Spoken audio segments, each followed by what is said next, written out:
Alright, we have the Galaxy Note 5. What I'm going to do is show you how to make a custom ringtone notification via the pre-installed voice recorder app.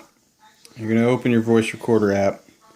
The highest one I have here is voice 010. So we're going to make a sample.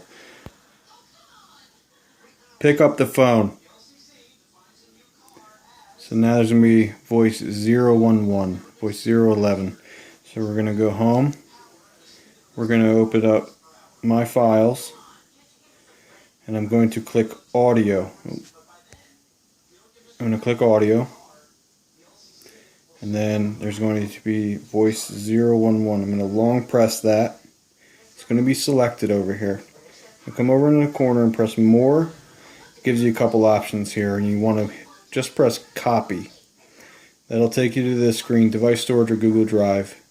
Device storage, and then you have ringtones here and notifications here. I want to make a ringtone out of this, so I'm going to press that, and then I'm going to paste here.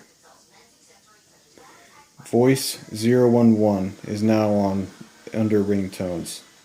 So let's go home, let's go to settings, sound and notification. We want to change the ringtone, so we'll go to ringtones and sounds. Now we want to select our ringtone. Johnny Cash is my favorite, so I got that. But let's go down here and find, there's voice 011. That's ours that we just made. Pick up the phone. And that's it.